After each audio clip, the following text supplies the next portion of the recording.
Hola, amigo. Pareces aburrido. Te traje algunos paquetes de hierros ascendidos para que los abras. ¿Qué coño? ¿Qué demonios es esto? ¿Estás abriendo cartas de Pokémon? Somos una familia de Yu-Gi-Oh! Y el Laberinto del Muertos sale por venta el 20 de febrero. Papá, tengo 28 años. Si quiero Pokémon, me compraré yo mismo las malditas cartas de Pokémon. No entiendo por qué esto tiene que ser un puto rama todos los años. Laberinto estuvo con nosotros en los momentos difíciles, cuando Veronesa se volvió demasiado caro. Laberinto le reeditó cuando Ojo de Serpentín estaba a punto de tomar el control. Laberinto estuvo allí. Peter, ayúdame con esto, por favor. My name's Jeff. Harry, tú nunca vas a saber cómo rompiste mi corazón hoy. The Gaze of Timaeus is a quick play spell that summons a fusion that mentions Dark Magician or Dark Magician Girl by shuffling back one from field or grave, but it's banished during the next end phase. Dark Magic Talisman can negate a monster effect activated in response to a Dark Magician tributary, and negates anything with that name for the rest of the turn, and can be activated the turn it's set by revealing a spellcaster. Also, when you summon Dark Magician, you can pay 25 to reset it from grave. Timaeus the United Magical Dragon is a fusion of either Magician and a Dragon or Spellcaster that's unaffected for the next turn cycle after being summoned, gains 100 for each spell engraved or banished during damage calc, just using slang, and pops a back row during your opponent's turn. And Dark Magician of Destruction is a fusion of Dark Magician and a lighter Dark that can also be summoned by banishing a level 6 or higher Dark Spellcaster after using a spell this turn, is treated as Dark Magician on field or engrave, and searches any card that mentions it on summon. While Dark Magician remains a decaying corpse of a deck, its old Circle Soul gameplay loop so outdated that the only identity the deck has left is that Dragoon is here, I guess, Destruction does have some feasible generic applications as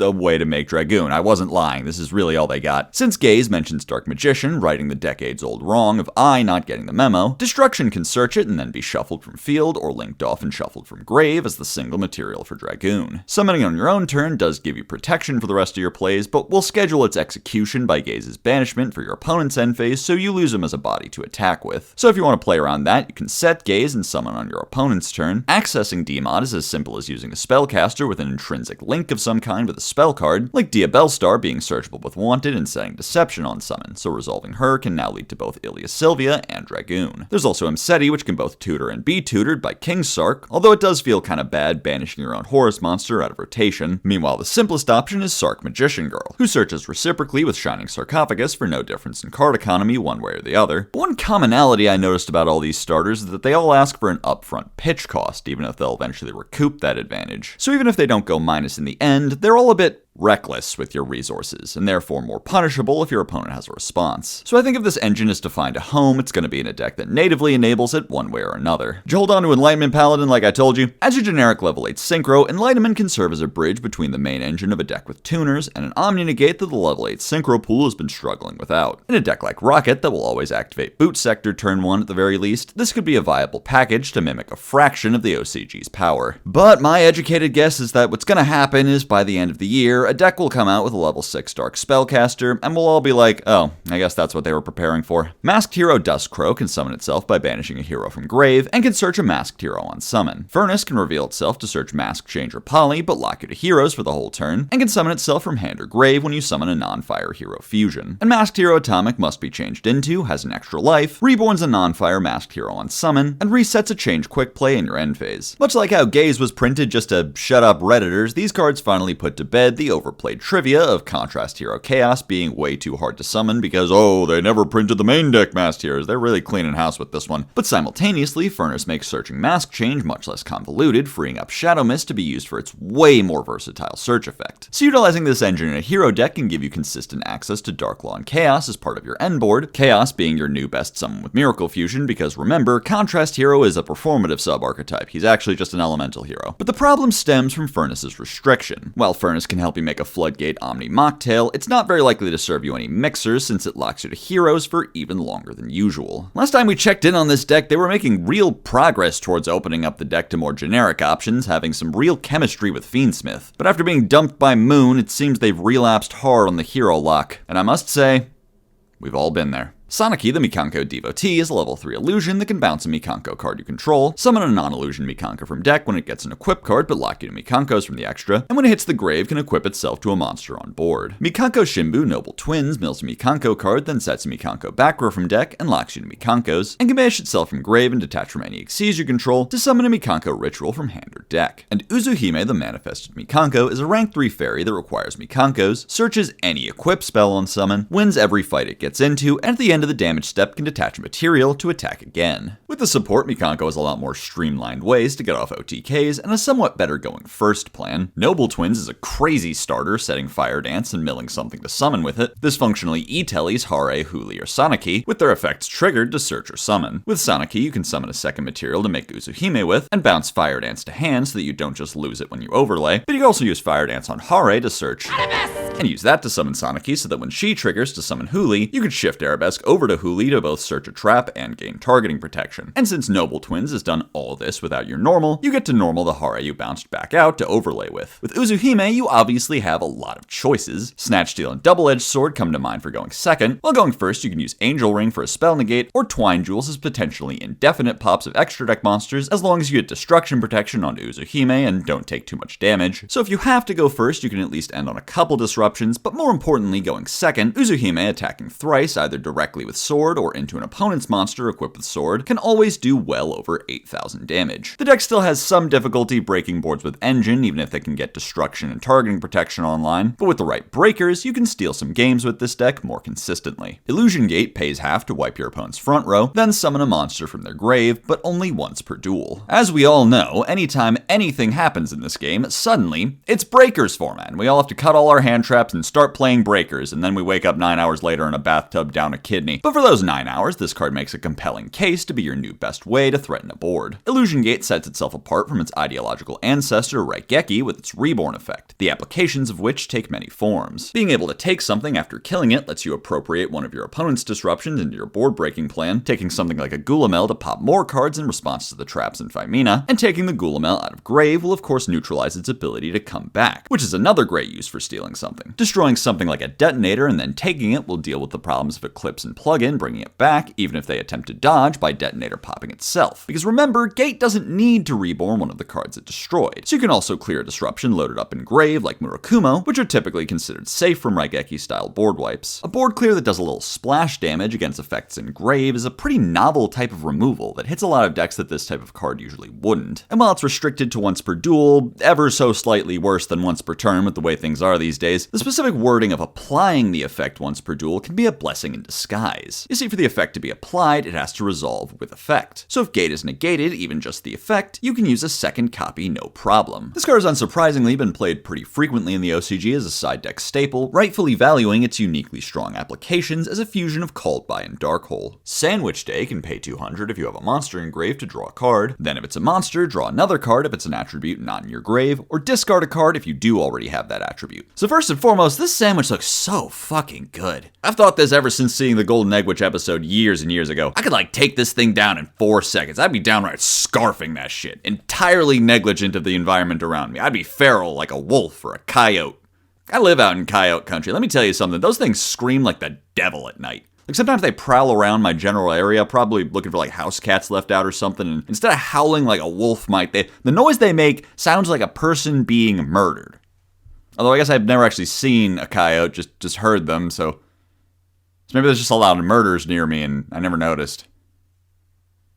They've been playing this card in Sky Striker sometimes. Vice Shark contribute a fish on summon to summon a shark from deck but lock you to waters, and gives a shark drake it's attached to a spell negate. This card kinda occupies a weird space in shark decks, being another starter but having the same problems as Tuna, so not really being an ideal opening move. Not to mention tripping itself removes it as material, so to get it back out to tuck under Drizzy, you need to use Remora or something. If you start with a special summon Big Jaws, you can go through Abyss Shark into Vice, and tribute over Abyss's cost so you don't have to worry about what cards his picky ass can be used as material for. But but this does open Vice up to Imperm and the like. With Drake Shark reducing the cost, you can make a Levice with just enough material to negate a monster and a back row, but you also get the option to end on the purple People Eater to still get the spell negate while not needing to worry about the additional extra deck slot or the spell discard. Whatever your choice, the spell negate is nice to add to the board ever since this deck lost its access to Toad. Heart of Gaia is a Millennium monster that can be normal summoned if there's a level 5 or higher monster somewhere around here. Hits your opponent's attack position monsters with, I think, the most pocket sand on record, and can send another big guy you control to negate a monster effect and destroy it. Kind of fun extra piece of a Millennium board for the possibly dozens of us who still care. With how much consistency the deck has in finding Ankh, you can frequently allocate your Sengenjin search to Gaia, who gives the deck an actual normal summon, which of course is just a nice way of saying it takes your normal summon, but on top of adding a monster negate to go with Exodia's spell negate, it also fucks with your opponent's levels in such a way that they're forced to summon monsters that Heart of the Blue Eyes can eat. But forced is a strong word because any Link or Xyz deck has zero problem just summoning all their materials in defense position and completely ignoring this part of the card. Ericus is a level 5 extender that pops case, and that's pretty much it. Dark Karibo searches Poly when he's fused into a Draco Tail. Actually saw a tiny bit of play because Polymerization is a pretty good card to be honest, and the way it gets to Poly actually goes with the Grain and Draco, unlike King of the Swamp. I think it'd be cruel to talk about a Dogmatica card while Herald is still banned. Lightwater Dragon summons a bunch of monsters that are already almost all bad, and then negates them and locks you, so basically I'm only bringing them up as an excuse to check what dimensions I need to scale Duo Tyrion down to, and to get one more on the chin on GMX, because remember, when it comes to Slander, always double tap. Make sure that motherfucker actually dead. Magnet Warrior Omega Plus can pop a rock from hand or field to summon itself from hand or grave, and when an Earth monster activates, it can tribute itself to book a monster on the field. Alright, here it is, the big, long, hard, bisexual Magnet Warrior segment you were promised. Here we go.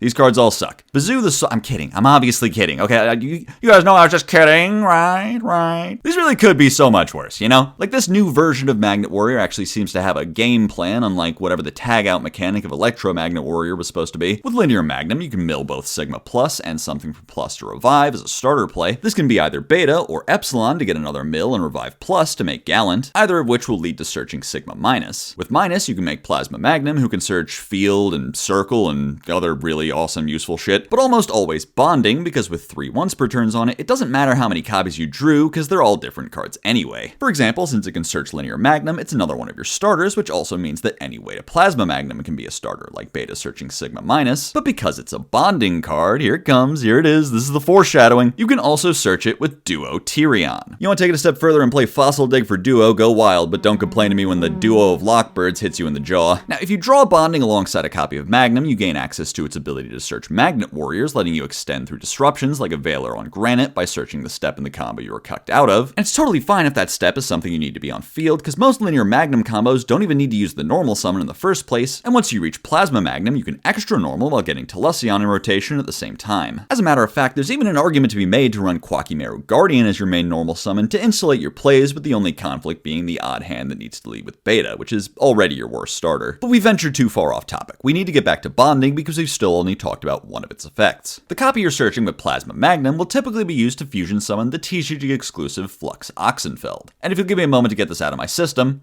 sucks cocks he smelled. Thank you. Flux is the kind of TCG exclusive that makes you wonder what we were doing without him. On summon, he can revive a material that, along with a Cross Sheep Reborn, can be made into another rank 4 or link 2, and then with his own quick bounce, he can serve as one of your best and most proactive disruptions. And Flux is also great with Bonding's third effect. No, obviously not the Valkyrion thing, that one's awful. I mean the secret third effect of setting Bonding and summoning Flux on your opponent's turn. This gives you a layer of disruption that sneaks around Nibiru with not just Flux's bounce, but also his ability to bring back a rock like Omega. Omega, by the way, is, yeah, you know what, let's go with good enough. Having to pop a rock to summon himself isn't bad when Linear Magnum comes back to hand, specifically when he's popped, so this interaction can give you a follow-up starter or just a fusion material in hand so you don't go down in bodies on field. And his book effect is a pretty good disruption, whether you're triggering it with Telesion's tag out or by using Plasma to make all your opponent's monsters Earth. Telesion also benefits a little bit from keeping Plasma up with his already strong pop becoming a steal, but it should be noted that since both of these cards have very workable modes outside of Plasma Room, you may find that most of the time you'd rather use Plasma as a link material and free up your own attributes to add something like an Exciton Fiendsmith line. Which brings us to a discussion of what else we can add to the board, because alongside the Flux Bounce, Tellus Pop, and Omega Book, other disruptions that very few, if any, other decks in the game right now can access include Dogorad, who can reach 3,700 in this deck, and Nat Beast, which you can make with Beta, and a copy of Researcher that you can search with Granite. Researcher summoning herself onto any board with magnets on it makes her a perfectly decent draw, and since your deck is all rocks, she actually can hit one off an excavation a lot of the time, worth a shot at least. The problems with this deck as I see it are mostly to do with needing too many 1-0 combo pieces that, well, not always being bad to draw, mostly just makes the lines unrepeatable. Kinda awkward using Linear Magnum on turn 3 when there's not another Sigma Plus in deck. And the boards are serviceable, but lacking things like monster negation outside of Guardian, and some amount of proactivity since Telesion and Omega activate at best at detonator speed. So apparently Konami is trying this new thing with TCG exclusives where on the product page they just thoroughly describe the effect, because I guess they can't just post the actual text for some reason. Nice middle ground, I guess, between full communication so the community can prepare and fun surprises in the actual openings. The first test run of this concept was Mercurium, whose full text turned out to be exactly what we were expecting given the description without some hidden restriction or unpredictable clause somewhere. So I guess they want us to know that we can trust these. But when it comes to the Pump King support, the descriptions were more theatrical, let's say. So while I think I know what these cards do and can tell you generally how they interact, if I'm wildly off base for some reason, whatever.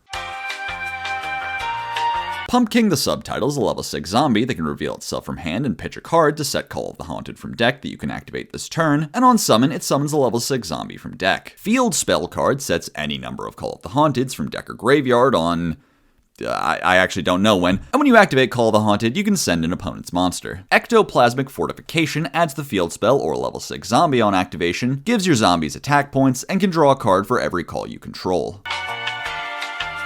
Pump King the Xyz monster is a rank 6 that searches Call of the Haunted or a card that mentions it on summon, protects zombies from being targeted, and can detach material to bounce 2 cards on the field. And rank 7 Xyz monster can be ranked up on top of this guy, probably. I mean, you know, how funny would it be if, like, it can't, right? And can attach an opponent's monster from field or grave as a quick effect. Okay, this is a bit more bare bones than I thought. Not to mention we're missing the 6th and 7th card we can expect to get for a World Premiere archetype entirely, so maybe those change everything, but also Odeon had 3 total nothing burgers, so let's say this is everything.